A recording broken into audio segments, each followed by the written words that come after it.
There's an expression that says that children are our future. So it seems to me that all of us as adults have a responsibility to do whatever it takes to take care of the children. And like adults, sometimes children are confronted with various situations, and the thing is they cannot help themselves. So it's incumbent upon the community to provide the resources and support for the children that they need in order to be able to grow up to be responsible and productive adults. So I'm really happy to be able to talk to Ms. Kimberly Sanderson this morning about a program that she heads that deals with taking care of children, although it's under unfortunate circumstances. This is a call to action. A call to action. I'm your host, Alex Haversham, and as I said, I have the absolute pleasure of interviewing today Ms. Kimberly Sanderson on a very important topic, which is child abuse. Yes, sir. Which is child abuse. So how are you this morning? I'm doing well, thank you. Yeah, thanks for coming. Tell me a little bit about yourself, and then we'll talk about the program. Okay, well, thank you. So I am Macon born and bred, I'll just say that, and I'm very happy to be here working in my community. I led the same fight in Winter Robins for about 13 years and came back to Macon 3 years ago to work at the CRESCENT House, Navison Health, and lead this fight to help protect our children here. So. Okay, the Crescent House, Navison Health. And let's talk a little bit about the role. Last week we talked with Missy Upshaw Okay. about the Beverly Olson Children's Hospital, which I always like to kind of give a shout out to because it has filled such an important gap in our community. Yes. So let's talk specifically about the Crescent's House and how it kind of ties in to Beverly Olson's Children's Hospital. Well, I'd love to do that, and I can talk about it for forever. So the Crescent House is... You're going to have to. The Crescent House is a service of the Beverly Knight Olson Children's Hospital. We are one of 50 children's advocacy centers across the state of Georgia.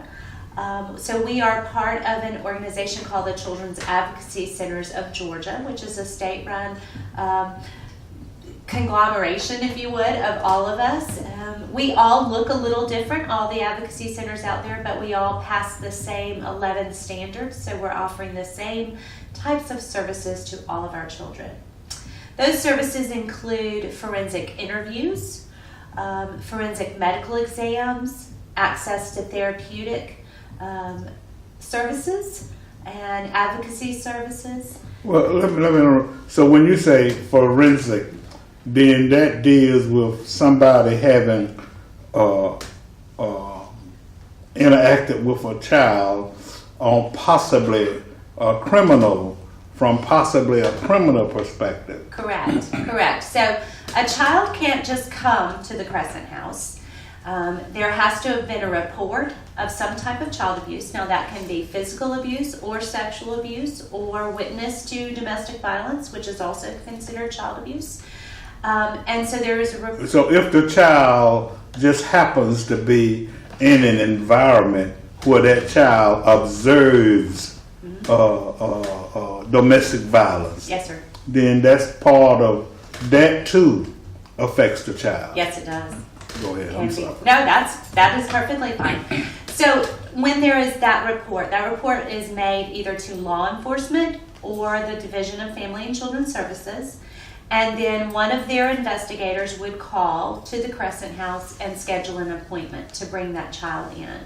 That child would be brought to the Crescent House by their caregiver, as long as it's not the potential or alleged offending caregiver. Okay. And so they would be brought there, they would meet law enforcement there. When they get to the Crescent House, it's a child-friendly place. That's the idea. So they're walking into somewhere which has coloring books and puzzles and a beautiful fish tank, and so hope to help relax them a little bit. They're greeted by our victim advocate, who is there to talk to the family, see if there are concerns that the family has. The child themselves is greeted by our child life specialist, and so her job in that is to help that child feel comfortable. Right. Okay. Right. Then the child is taken into our interview room, and they have the opportunity to speak to one of our interviewers, and it's just the two of them in a room.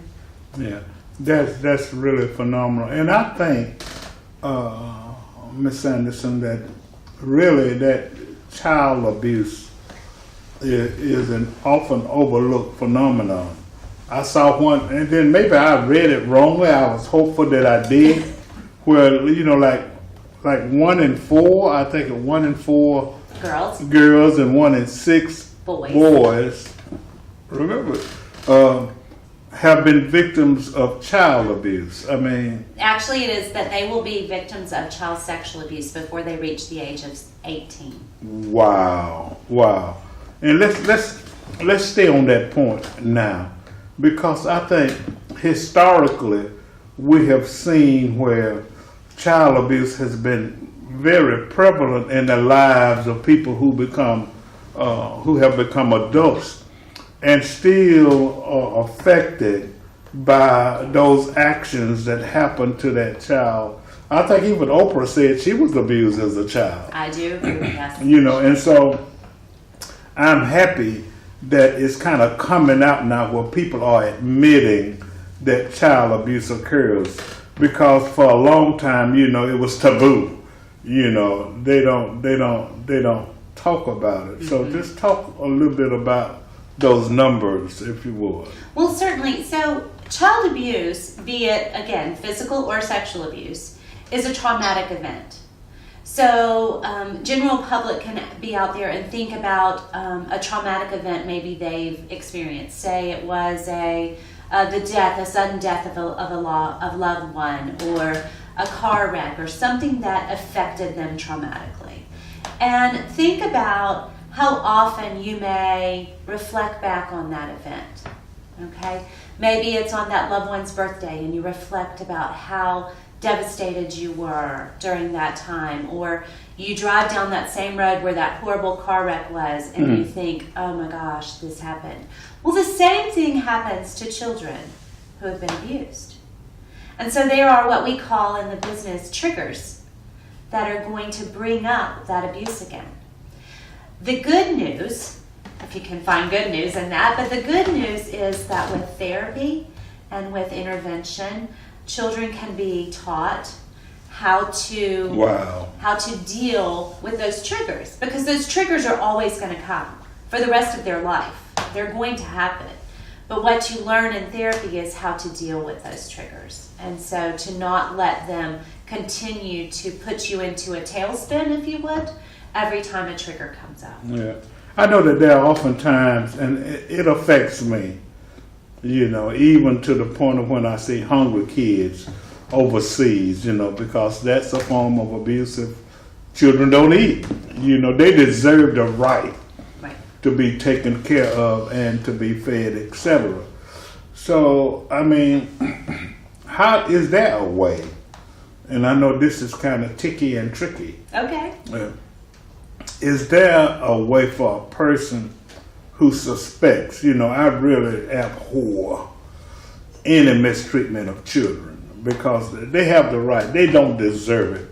So if in fact, and I know this is ticky and tricky, one suspects that a child is being abused, and I just happen to know of a couple of situations. Okay. And, but it's not within anybody's authority, I guess, to handle it directly. But what if there is some suspicion? Is there a way to kind of handle it? Certainly. Well, there's the first thing that comes to my mind, I think, and the most important is this. The law in the state of Georgia says that if you suspect that a child is being abused, that's all you have to have is a suspicion. Wow. Then you report it. Okay? And you can make a call. It's 1-855-GACHILD. So 1-855 Georgia Child. That is the centralized reporting number for the state of Georgia.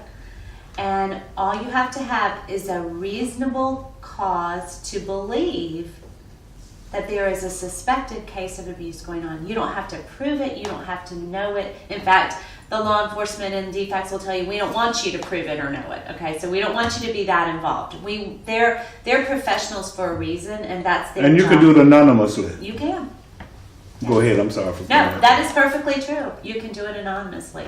Now, for someone like me, who is a mandated reporter, okay, who is mandated by the state of Georgia to report it, I don't have a choice. It is my mandate. And a lot of people don't understand that simply by teaching Sunday school in a church, which is considered under the state law a child-serving organization, Yes. then you are a mandated reporter. So you are supposed to report if you have a suspicion of child abuse. So if you are kind of formally, if you please, in a situation where you deal with children, and then you see or suspect any form of abuse, then by law, you are a mandated reporter. That is correct. Which means that you are charged with reporting that. Right. Now, are there any levels of abuse that would be more detrimental to a child? I mean, talk a little bit more first about the kinds of abuse, although you mentioned it casually. Okay, so there are 4 specific types of abuse. Wow. One is physical abuse. So that is bumps, bruises, burns, broken bones, head trauma, all those types of things that happen because of the non-accidental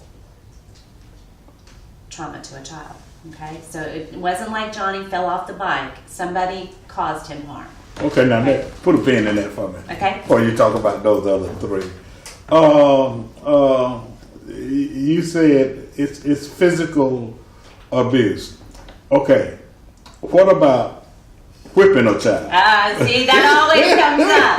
Okay, so here's the thing. You can spank your child. I want to get my mama. That's the reason. Okay. And my daddy. You can, and in fact, the law actually puts in there that physical forms of punishment are allowed. However, the caveat is you can't cause physical harm to the child.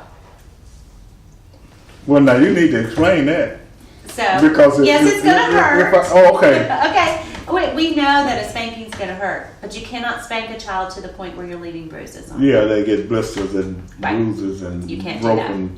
do that. Then you've just crossed that line from punishment to abuse. Well, see, a lot of kids, and I know this is important for parents, you know, some of them think, you know, well, I'll call the police on you, you know, if you whip me. Right. Right. There are a lot of them out there that think that. Yeah, but that's not necessarily It's not the necessarily case. true. Because I don't want parents, and you don't either, because discipline is extremely important. Yes. You know, a lot of people, you know, and some people, you know, people got various views on capital punishment, you know, but they say spare the rod and spoil the child. So, you know, and I'm not trying to advocate one way or the other. I'm just telling you from my experiences. Sure. You know, sometimes I was very afraid, you know, to do something because of the threat of, you know, not necessarily breaking a bone, but, you know, a little pain from a spanking. Right, but there's a difference between spanking a child with your hand, which, you know, I believe God gave us a hand because it cups that bottom really well, okay? But then spanking your child with an extension cord or a baseball bat or A belt. Okay? You have to be really careful with that because you get a lot of strength when you're spanking your child with a belt. and you can cause more harm than you actually meant to. Yeah. So, Because that could result in psychological abuse. So you go from one form of abuse that is right. to the other. So. That is right. And I would caution everyone to think about what is the difference between punishment and discipline. Because you mentioned discipline. Yes, ma'am. Discipline is great. But there's a difference between discipline and punishment. Okay, let's talk about that. Okay. Okay, so you can discipline a person. I guess the concept is that you don't have to touch that person. You can take away the phone, or you can make them stay in the house or stand in the corner for 4 days, or something of but that discipline nature. is teaching a child something. Okay. Punishment, a lot of times, doesn't teach a child anything. It may teach a child to fear you, but punishment often, and I'm gonna ruffle some feathers with this one, but punishment often makes the adult feel better. Discipline teaches a child. Okay, that's a distinguishable difference in the two. And one, an adult should not try to make him or herself feel better, because the objective is to, deal with the child and teach the child and help the child to understand that kind of behavior or action Correct. is not acceptable. Okay, you say it's 4 kinds. Okay, so that said- was one. All right. So then there is neglect, which is actually the largest form of child abuse in the state of Georgia. Now, neglect is not providing a child with the basic necessities of life: food, clothing, shelter, access to education, access to medical care. That is what a child has to have in order to succeed. Let me put a pin in that. Okay. So, you just indicated, the kinds of things that a child deserves. And the point to these young people out there is that if, in fact, you bring a child into this world, Yes. and then I'm hoping that some of these young people are listening, because you can be charged with neglect. Yes. And then it also places on you, the parent, a responsibility to provide those things like what? Say those again. Food, Clothing, shelter, access to medical care, access to medical care, access to education. and access to education. And that's a tall responsibility. It is. Particularly if you're 17 with no job. So I hope that this would kind of serve as a key point to young people for a lot of reasons, but you really want to be careful not to bring a child into this world, because it's an awesome responsibility. And the thing that needs to be mentioned is that it's not the child's fault. So once the child comes here, then it's incumbent upon the parent, Yes. to provide those things that you just mentioned. Okay, so we said what? Physical? Okay. Physical and neglect. Okay. And then there is emotional abuse. You called it psychological abuse earlier. Kind of all rolls in together. That is demeaning. The best way I can describe it is demeaning a child to a point where they believe that it is their fault, that they shouldn't be here. Okay, that can be done by yelling, or actually maybe it's even lack of touch. You notice I touched you there, but That's fine. We all need that touch. Maybe it's the lack of a hug from a parent or caretaker. Maybe it's not, that they don't feel that they're worthy. If I'm a believer, if a child continues to hear that I wish you weren't here, you'll never be anything, you're never gonna succeed, they're gonna start believing that. And those can be as harmful, if not more sometimes, than actual physical abuse. And that's called emotional abuse. Okay. And then I say the best for last, if you would, but that is the sexual abuse. And a lot of people don't realize that sexual abuse includes lots of different things. It's not just what we think as adults, we think of as sex, where it's penile vaginal or oral vaginal or oral penile or all those different types of things. But it also is exposure to someone having sex. It's exposure to pornography. It is exposing oneself in front of a child. And sometimes it happens where it's child on child. So it's one child harming another child. So it's all those things. It's not just the simple, it's not simple, but it's not just what we normally think of as sexual abuse. It includes much more. Interestingly enough, I think that there are several, and I don't know whether it's different now because of the times or what, but you know, that sexual abuse among children seems to be on the increase, you know, lately. I mean, you smile. I just hear situations and it is true. Now, I was smiling because I thought, I don't know if you want to hear my opinion. Go ahead, I do. That's why we're here. I think children are exposed to too much as they are growing up. They're exposed too much to the world.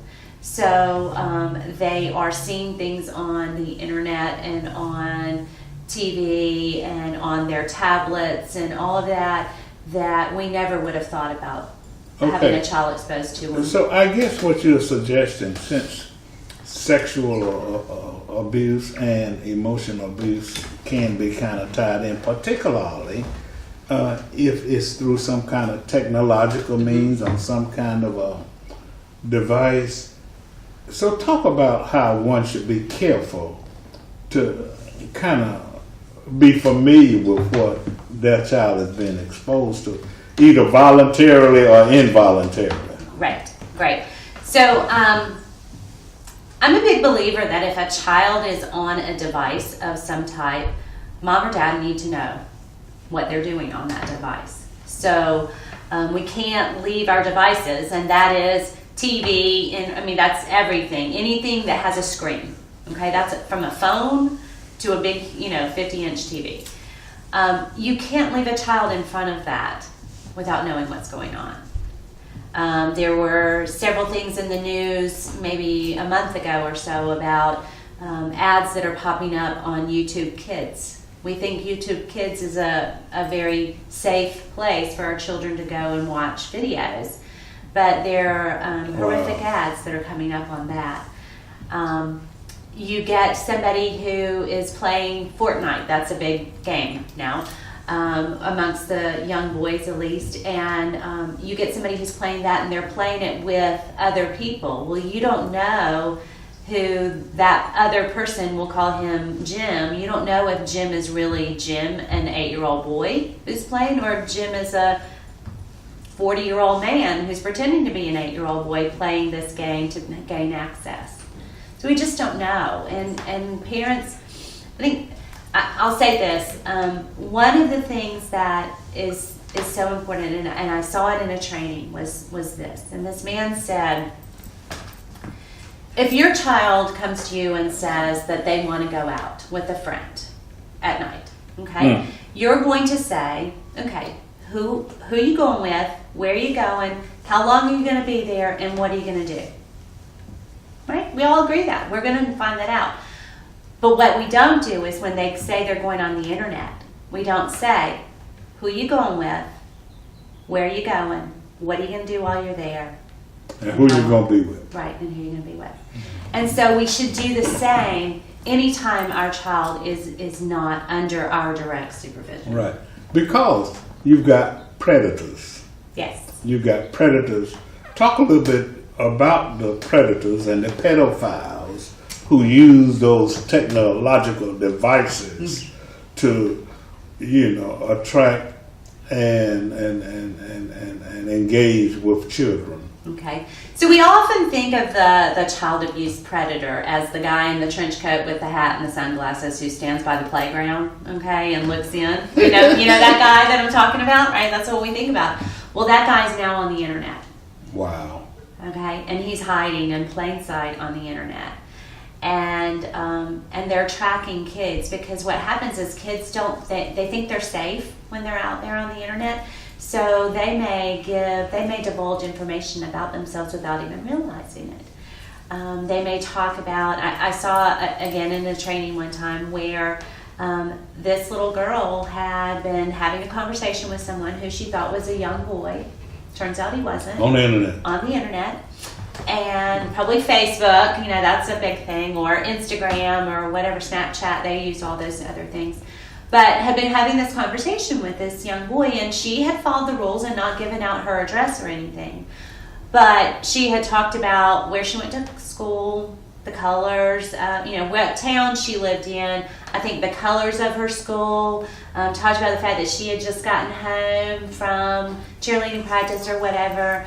And so as it was, this person comes and knocks on the door. Well, it turned out it was somebody who was setting her up to show her parents what could happen and to show this child what could happen. Okay. But she thought Right. it was this young boy. Right. And so you just don't, those little clues, for somebody who really wants to find you, those little clues that you leave about your life sometimes can be very detrimental. Okay. Now, is there a resource? Because, this is so detailed and so informative. What about if somebody is concerned about responsible parenting, and I want to learn more about all the different kinds of abuse and maybe want to kind of educate him or herself and evaluate him or herself, like some parents tell the kids, don't deal with strangers, don't speak to strangers, don't get in the car with strangers, things of that nature. Is there kind of like a general educational resource of all of these factors that we've mentioned? Yes, the best resource is Prevent Child Abuse Georgia. And so you can go on the web to Prevent Child Abuse Georgia and find them, and they have resources out there. They also run a helpline, which is 1-800-CHILDREN is the name of that helpline, and so that will help connect people to resources within their own community. Oh, that's very, very outstanding. Well, now, is there a website or a phone, if somebody is interested in, something that we talked about, either to learn more information or to report some information or to examine, whether what they are seeing should be reported or not? Is that kind of like a local immediate resource? Well, certainly. They can always call us at the Crescent House, and we'll talk through that with them and help them make a decision as to what to do. So our number is 478-633-7044. That's 478-633-7044. Or you can look us up. We are connected on the Beverly Knight Olson Children's Hospital website. It would connect you to the Crescent House as well. And again, if you have to report something, if you see something that you're suspicious about, you can report it anonymously or you can give them your name. They're not going to tell the people who reported it, and that is 1-855-GACHILD, Georgia Child. This has been phenomenally informational and educational. Well, thank you. We're talking with Miss Kimberly Sanderson, who is the manager of the Beverly Olson Knights Crescent's House at Beverly Olson Knight Children's Hospital. There you go. This is a call to action. A call to action. I'm your host, Alex Haversham. Thank you so much. Thank you. Have a Appreciate it. great day.